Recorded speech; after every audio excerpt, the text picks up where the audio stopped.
This video is a full guide on how to build a V-taper, drawing from all of the lessons and experience that I got over the years that I've been in the gym, building up one of my own.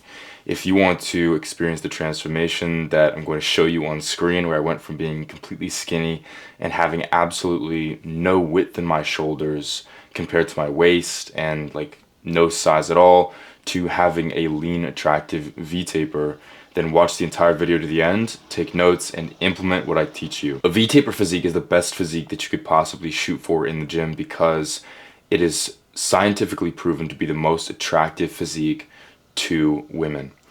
I see a lot of guys in the gym that just kind of mindlessly go there and they're concerned with just increasing strength or just their like physique in general, like their size and the size of specific muscles and stuff like that, without focusing on the V-taper, which is literally like the attractive physique.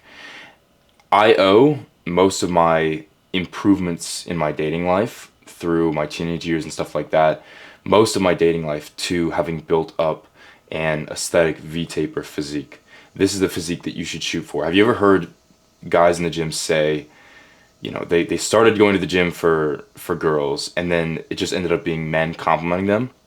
This is exactly why, because they're not focused on building a V-taper. A V-taper should be your goal in the gym if you're going for looks and aesthetics. A V-taper should be the only thing that you are shooting for. I'm going to try to make this entire video like all of my experience with how to build a V-taper and try and sort of give that to you. That's my goal with this video, is I want to literally, after you're done watching this, I want to have essentially been responsible for giving you an aesthetic V-taper physique. I want that for you. First of all, what is a V-taper physique? A V-taper physique is when you have wide shoulders and a small waist. It is essentially like the opposite of the skinny fat physique. A skinny fat physique is when you're kind of like, you're fat, you have like a sort of like big waist, you've got like a pot belly, but you aren't big like overall. So you don't have wide shoulders, you don't have a very big frame. So you're skinny in like all the wrong places and you're fat in all the wrong places. A V-taper is the opposite of that. You're lean, so you have sort of a smaller waist, you don't have any fat, but you have wider shoulders, you have a very wide frame. The V-taper follows something called the golden ratio.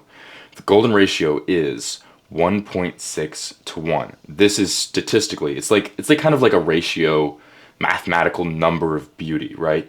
When you apply the golden ratio to art, to things of nature, stuff like that, that's like the most aesthetic series of numbers, the most aesthetic ratio. It's very interesting.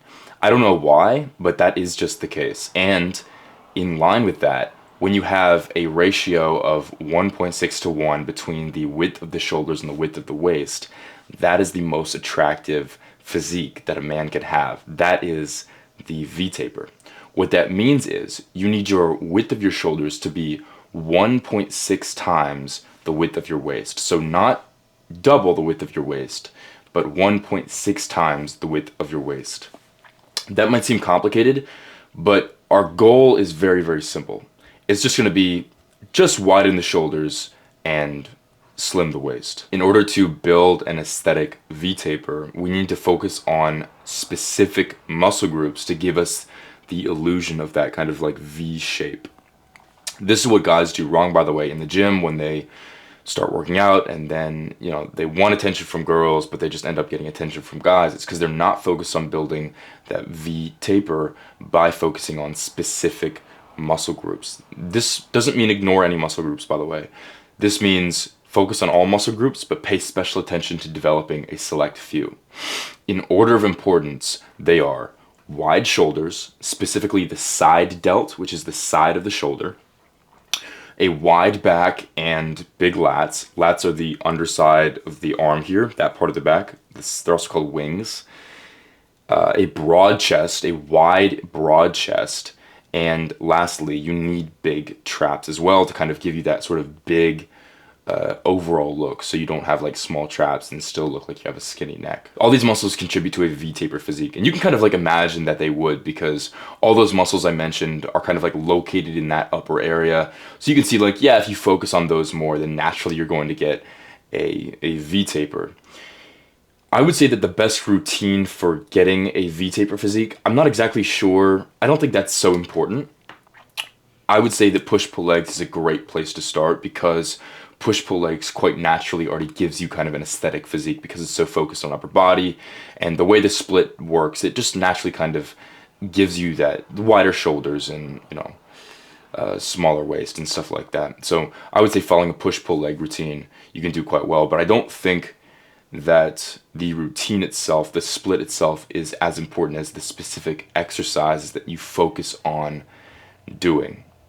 And now I'm going to list my favorite exercises for working all of those muscle groups that I mentioned. The number one exercise for shoulders are lat raises. You can imagine, because the side delt is located on the side of the shoulder, of course, every time we make that muscle bigger, we're already like naturally getting width to our frame. We haven't even like really improved our frame that much. We haven't really built like a much bigger frame. But every time we build up that muscle specifically, we're widening our frame. I get compliments on my shoulders all the time. I think it's like my most aesthetic muscle group. I credit that almost completely to lat raises. Lat raises are amazing. You can have a good shoulder workout just from like spamming lat raises. So you need to spam those as well. Those are very important to include on your push day or whatever. In addition to lat raises, I like doing some sort of like overhead press movement a lot now because that works the sort of like the anterior deltoid, which is the front of the delt. That, as well as developing the side delt, will give you kind of like a separation look, or more of like a rounded look on the shoulders, which adds to the illusion of your shoulders being even wider. Having big shoulders, this is a side note, but having big shoulders is like one of the best things you can do for any physique. Just outside of the V-taper, having big shoulders is good for your physique overall. It'll make everything else in your physique look bigger, even if they aren't. To get a wide back and lats, I would say focus mostly on wide grip back movements and stuff like lat pull downs. So wide grip pull-ups, wide grip rows, wide grip lat pull downs, all those things will strengthen your back and also develop the wings. And the wings underneath the arm are actually so underrated for building an aesthetic physique because if you think about the V shape, right? When we get to this middle part of the V shape here, what do you think that's made up of? That part right there is the lats. That is the part of your physique that makes it look like a V. So you can widen your shoulders and you can get a broad chest and stuff like this. But if you ignore the lats, that's like a chunk out of your V that's just kind of like going up this way, like just going up this line here, and it isn't like really making you look wider. It doesn't necessarily make you wider, but good lats just look amazing, especially when they're flexed. They literally make you look like a V. So develop your lats, focus on wide grip movements.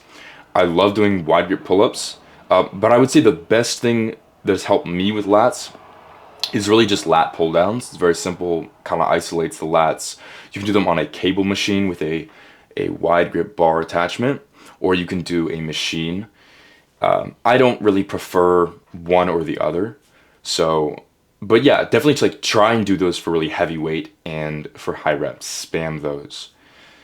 For your chest, there is one exercise that is the best thing possible for widening your chest. There's a lot of things you can do to work the chest, right? Bench press immediately comes to mind, right?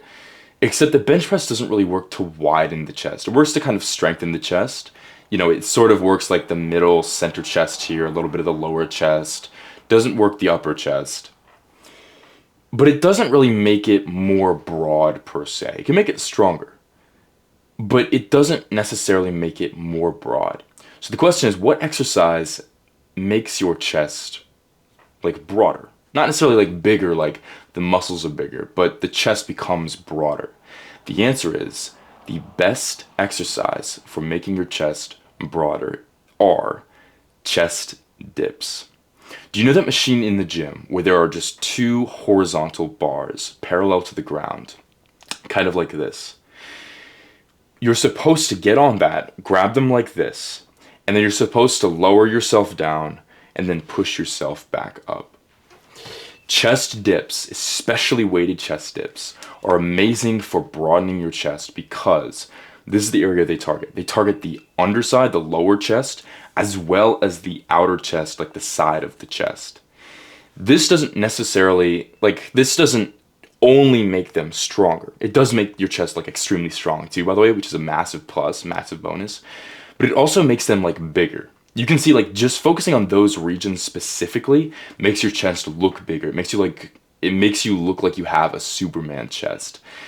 That's why I love chest dips so much. I went for so long not doing chest dips and I didn't really have that good of a chest. And stuff like my bench press wasn't even that good because I didn't have that strength and I couldn't figure out why. And the reason was because I wasn't doing chest dips. When I began doing chest dips, body weighted and then weighted chest dips, where I would grab the belt with the chain, wrap it around my waist, loop it through a plate, and then I would do those, which are brutal, by the way. Then I really saw my chest strength explode and my chest size explode. You need to be doing chest dips. There are other things for chest that are good too, by the way. You should be doing some sort of upper chest movement. So incline bench press, incline dumbbell press is really good because when you develop that upper chest, that gives an extra level of separation. It looks like your chest is like bigger up here as well because you can see, the line kind of continues up just from the lower chest, sort of up here. It makes your chest look more separated. But chest dips are probably the number one exercise that you can do to make your chest more broad. They're going to be very difficult to do, by the way. Even bodyweight dips, especially as you get heavier, as you bulk up and you get heavier, bodyweight dips are going to feel very hard. They're going to feel uncomfortable, especially if you don't do them. But it's very important that you do them. I would recommend that you just go until failure at every opportunity that you can get because you're going to want to graduate to weighted dips as soon as you can. You're going to want to be able to loop the chain through a 10-pound plate, a 25-pound plate, even further than that, a 35-pound plate. You're going to want to graduate to doing that as soon as you can.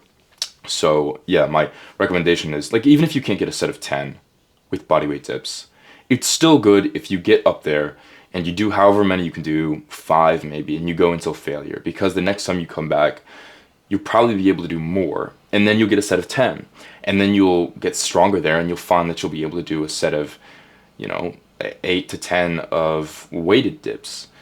So it's very important to do them even though they're uncomfortable. Push yourself, go until failure, and you will be able to master the chest dip and the bodyweight dip. I should mention, by the way, that there's a difference between chest dips and tricep dips. Tricep dips are where you're more upright. It focuses more on the triceps, whereas chest dips, you need to lean forward a little bit to put more tension on the chest. For traps, it's very simple to work them. You can do any kind of shrugging exercise. I like to do dumbbell shrugs where you just grab really heavy dumbbells, and then you just shrug up the shoulders and then hold them there for like a count of 1 and then let them down. And as long as you do that with weight that really is challenging, the traps will be built pretty easily. For all of these exercises and muscle groups that you're working, you want to aim for the 8 to 12 rep range to maximize hypertrophy and muscle growth. Training for strength is good, kind of like lower rep, higher weight, but we really want to focus on training for hypertrophy, muscle growth, and muscle size during all of this because, of course, if we're trying to manipulate our physique, we want to, mess with size. So focusing on 8 to 12 reps, I love 10. 10 is like my magic number. We'll focus on increasing the size of those muscles and then, of course, helping you get the V-taper better. With all of these, you need to push yourself hard and try and PR, progressively overload, and increase the weight as often as you can, right? You won't notice a change if nothing changes. You have to improve your performance in the gym before your physique updates and shit like that. So really push yourself, get aggressive, PR often, right? Go up in reps or up in weights, progressively overload, or rather down in reps and up in weight, and then work up to being able to do much more, because the more often you focus on improving those muscles, the bigger they'll get, the stronger they'll get, and the faster you're going to get that V-taper look. I think it's also important, we need to talk about something else, which is, this is especially important for people starting out skinny, by the way, or smallish. And that is that you need to make sure that you're eating enough so that the food will go into your muscles, and as you progressively overload and you trigger hypertrophy, you are supplying enough nutrients so that your muscles actually grow, right? If our goal is that V-taper physique, is that getting a big, wide upper body, then it's super important to make sure that they grow properly. And I would say the number one constraint to growth is your diet. If you're not eating enough, if you're not in like a surplus and a bulk, then it's going to be very hard to put on muscle mass. The muscle mass is going to, come on slower, and you're just not going to get as big. Even if you have that kind of like, you start to have something that resembles a V-taper physique, it's not going to be the same as if you were to get really like big, like bulk, and then get really, really big, and then focus on cutting down, right? This is going to kind of mess with the V-taper physique a little bit. Because remember how I said a V-taper physique is wide shoulders and a small waist. When you bulk up, your waist is going to get bigger because you're going to get a bit fatter. You're going to put on a little bit of body fat, and you're going to get a bit fluffy, as they say. And so you're not going to have as much of a V-taper at first, but it's a sacrifice that we have to make. If you want to get a proper V-taper physique, you need to get big and fluffy first before you can get cut and lean and then have that like ideal V-taper, right? There was one period where I was working out very intensely, and I was, always trying to progressively overload and improve, and the strength of my muscles were getting bigger, and I was shredded, right? But I wasn't bulking up and gaining weight at the rate that I am now. And so I'll put some of those pictures up on screen. Even though I do look muscular and shredded, I clearly don't look like I have like a really big, aesthetic physique. And the reason was because I wasn't bulking up. So I think bulking up is actually super important to getting a V-taper, like way more important than anyone thinks. Unless you're starting extremely overweight and perhaps you need to go through a heavy cutting phase, you should be going on a bulk. Don't worry about body fat too much, because you should go through a season later where you cut that off, right? We gym rats and bodybuilders, we need to work in seasons where we go through one season where we gain weight and then one season where we cut off fat. You can't do both at once because it's not as effective, and it'll take like 4 times the amount of time for you to achieve your goals. So don't focus on that. You can't get the perfect look at first. Bulk first, then cut down later. You should be in a constant calorie surplus every single day. And also eat around 1 gram of protein per pound of body weight daily. A lot of people will say it's like something less. It's like the ideal amount of protein is like 0.82 per pound of body weight or something like that if you eat every day. Just eat more protein. There's not going to be any harm in it. Perhaps you will see more of a result from eating more protein, which is like, that's kind of common sense, right? Don't worry about like the specific number. Just a very easy number for you to follow is 1 gram per pound of body weight. Extra protein can't hurt you. Actually, the more protein, the better. If you get over that every single day, that's awesome as well. Just make sure you're eating a ton of protein. Make sure you are getting enough carbs in, right? And make sure you're also tracking so you know that you are achieving your calorie goals every single day. Tracking is very scary to most people. They think it's like, it's this super inconvenient thing they have to be doing throughout the entire day. Or they believe that like, I just don't have to track. I don't have to track because I know I'm eating enough. I know I'm eating so much, and that's not why I'm not gaining weight.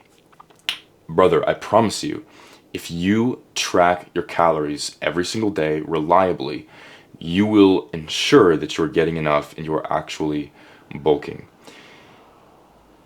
9 times out of 10, the reason that you are not gaining weight when you are bulking, this is a common problem that happens when people try to bulk, right? Once you try to bulk, you then realize it becomes very hard to gain weight. 9 times out of 10, the reason that you are not gaining weight is hidden within the data. If you were to track all of your calories, all of your foods throughout the entire day, and you were to see specifically the amount of calories and the macros that you were eating, you would understand why you were not gaining weight during a period of time. You would understand like where the problems come in. And so it's very important to track. The best way to track is to download a diet tracking app, a dedicated diet tracking app. I believe like most of them are free. I use MyFitnessPal.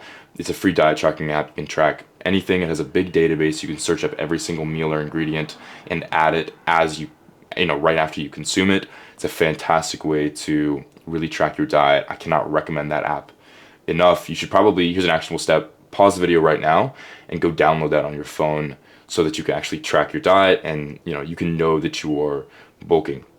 As well, like tracking your stuff like your weight and your calories, it makes it easier for you to bulk, just because it like kind of brings it to the forefront of your mind.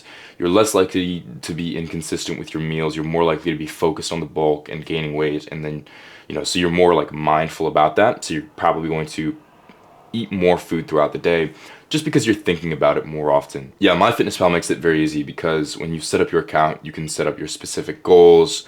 You can tell it like where you're at right now, how much you weigh right now, how much you want to get to, how much you want to gain every single week. And then it will sort of calculate your maintenance. It'll calculate how much you need in surplus to gain that amount of weight. And it's pretty good and accurate. You can also track your weight every single day. So yeah, I can't recommend it enough. It makes it super straightforward to bulk up. But yeah, as I was saying, it's very important to bulk up and to gain weight if you want to get that V-taper. It's so important because anytime you're trying to grow anything, naturally you will have to gain weight, right? If we want to get bigger in certain areas of our body, of course we're going to have to get bigger in general. So bulking is so important. Also, don't be surprised if as you are bulking, the number of calories that you have to eat in order to be in a surplus and continue to gain weight goes up as well. The reasoning for this is common sense. As your body gets bigger, more calories are required to maintain the current size that you're at. So as you bulk up and you start to weigh more, your maintenance actually rises as well. This means that as you bulk up, you're going to have to eat more and more calories to continue to gain weight. That's very normal, and I suspect that'll probably be like a cause of like one of your plateaus when you're bulking and you're trying to get a V-taper, is like you didn't expect that you had to, eat more and more and more as you go along instead of just an extreme amount, but consistently flat. And then once you get into a season where you're happy with how much you weigh, then you can focus on cutting. And cutting is pretty simple. It just means you need to be in a calorie deficit. So the amount of calories your intake during the day is less than your maintenance or however many you burn. So often that includes doing some form of cardio every single day or dieting so you eat less and stuff like that. It's very straightforward. It's actually easier to lose weight than it is to gain weight. So I'm sure if you can bulk up and gain weight, then it's pretty simple for you to cut as well. Now I'm going to be addressing a few tips or points or questions or objections that you guys might have about getting a V-taper physique. Number one, I hear a lot of people say that like a V-taper physique, your specific sort of aesthetic physique, is very dependent on genetics, right?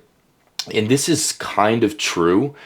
There are certain fitness models, like fitness influencers and stuff like that on YouTube, where it's clear that like genetics really help them get where they are. They've got really good genetics in one body part compared to another body part. For example, Alex Eubank has a very broad chest. It adds to his aesthetic physique very well. I have naturally pretty good shoulder genetics, so that helps a lot. But what you have to understand is it's not going to determine whether you get a V-taper physique or not. Focusing on genetics is cope, and if you keep thinking about it and worrying about it, you're just going to end up in a victim mentality that isn't going to serve you. It's just going to work against you. The reason I say that is because genetics will not determine exactly what kind of physique is capable to you, right? Genetics don't unlock certain physiques for you and then keep others locked. Even if you start with shit genetics, I started with really, really skinny genetics, but I'm still getting pretty big. What genetics do is they will determine how much effort you need to put into a specific body part in order to get it to where you want it to be. So for example, my shoulders, very good genetics. I've always had good shoulder genetics. That means that it's pretty straightforward for me to grow them. For something like my chest, that didn't come as naturally. And so I had to really push myself on something like dips. I had to discover that chest dips were the best way to work your chest in order to really grow my chest out, etc., right? So don't worry too much about genetics. Genetics cannot stop you from getting a V-taper. You can achieve a V-taper no matter what. It doesn't matter if it comes a bit more naturally to other people. That doesn't matter. You need to focus on yourself, your own pitfalls and flaws, as well as your strengths, because you have them in your body. Whatever physique you have now, even if you have kind of like a shit physique now, even if you feel like, oh, I'm too skinny or I'm too fat, I really look bad, it doesn't matter. You have your strengths as well. Don't focus on letting genetics be an excuse, and just focus on how to work with your genetics in order to get a V-taper. I think it's also important to get big in a lot of other areas in your body if you want the V-taper to pay off. We can focus on specific muscle groups like the shoulders, the chest, lats, traps, stuff like that, in order to get a good looking physique. But if other areas are really, really skinny, then it's not going to look good. For example, you should have some good upper arm strength. That goes really well with the shoulders. You should work your forearms so they're not, super skinny. You should work your neck a little bit to make sure you don't look like you have a pencil neck. You should work your legs so you don't look like you have skinny legs. Really what you want is an overall strong athletic physique, but really just focused on specific muscle groups, shoulders, chest, back, lats, and traps, so that you have that V-taper, but you're not lacking. You don't have exclusively that V-taper, right? This is why I said that push-pull legs, I think, is the best possible routine for getting an aesthetic physique and a V-taper, because it really does cover all your bases, and you can switch up the days a little bit so you focus on certain muscle groups to grow them even better. So you can manipulate like push day, for example, to do extra sets of shoulders and chest. You can manipulate pull day, so you do extra wide grip back exercises and stuff like that. So I think, I just think it's very important to develop other areas. Abs as well, I think, are important for getting an aesthetic physique and a V-taper, but I would say they're a bit less so. That's kind of like a secondary, like sort of last finishing touch. I would say after you build the shoulder width and you get that kind of wide frame, because you will actually literally widen your frame as you bulk up and you work these muscle groups. You'll literally, all of your upper body will start to widen. Your frame will widen. After you focus on that and you get the kind of the basic shape down, then it's like, all right, let's go heavy on abs. And you're finished with your bulk. And you're like, okay, let's cut and let's go heavy on abs so that I have like good defined abs. You've got a six-pack and shit like that. So I would say it's very important, but that's kind of like a secondary thing, right? After you build your V-taper. Also, push really hard in the gym and be patient with the outcome. Doing something like widening your frame, like literally like changing your physique, takes time, and you need to be patient with it. Always keep that goal in mind. Be excited for that V-taper that you're gonna get, right? But don't be super anxious about it. Like, be patient with it. Try to make the gym a part of your daily life. Enjoy it and focus on those micro improvements day to day. Always be focused on the next PR, the next progressively overload that you can do in an exercise. Like the extra 5 pounds that you can hit on a certain exercise, as opposed to always being anxious about the end goal, because that will come in time, but you have to be patient. It's better to focus on the inputs, be anxious about the inputs, be aggressive with the inputs, which are the day-to-day improvements, as opposed to the outputs. Be patient. This takes time. It could be years before you build your dream physique. I died, so I apologize for that, but what I was going to say is that most other YouTubers will tell you that they have a 6-month or an 8-month program that can get you a V-taper or get you an aesthetic physique, like get an aesthetic physique in X amount of months. And that's just not realistic. That's a lie. They exaggerate how quickly it takes because they imagine that they have some magical formula that can get you the results faster than, what nature allows. Realistically, you need to focus on being in the gym your entire life, and then the results will follow. The realistic answer is you will get a physique that you are fairly happy with if you work hard over a matter of years. And that depends on where you start and all of this. But the best thing for you is to not get anxious about it, not worry about that too much. Just focus on the improvements day to day and don't worry about how quickly you can get the result, because the V-taper will come, the results will come as long as you're doing the inputs correctly, you're focusing on the inputs, working hard, and doing the right things. Don't listen to anyone that's peddling you like some quick results program, because they're lying to you. You can get good results. I can get you good results too. I have a full program that's the top link in the description that teaches you basically everything about how to get an aesthetic physique, how to get a V-taper similar to me, even better than me. Like everything I've learned at the gym for 4 years. I can get you good results. I can't get you quick results. And I never once claimed that I can, because no one can. That is the lie. That is where the lie is. So don't believe that. You need to be patient with yourself. And this should kind of make you feel good too. Because if you didn't embrace this mindset, you would be looking in the mirror every day and being like, man, God, I don't have a V-taper. You know, I'm skinny or I'm fat, or I don't have the physique I want. Man, I look so bad, I look so ugly, whatever. What you have to do is recognize where you're at. You have to be like, okay, I'm here, but that's okay, because I'm going to be patient with myself and I'm going to wait for the results to come, and I'm just going to focus on putting the work in. Anyways, if you got any value from this video, there's something you can do which is a win-win for both of us, which is to scroll down and click the subscribe button. I win because I get a new subscriber. You win because anytime I have a new insight, learn something new, or try something new, I can make a video and directly give you value. Thank you so much for watching, and have an amazing day. Oh, and lastly, take progress pictures so that you can see when you begin to notice results. So when results start appearing and you notice that your frame gets wider and stuff like this, then you need to be taking progress pictures so you can actually notice that, and that'll be extremely motivating for you. You'll be like so psyched. You'll realize that it is possible to get a V-taper and aesthetic physique. And yeah, so take progress pictures, take regular progress pictures so that you can see results, document the progress, and yeah, notice when your body begins to shift and form and change and you get an aesthetic, attractive V-taper. Bye.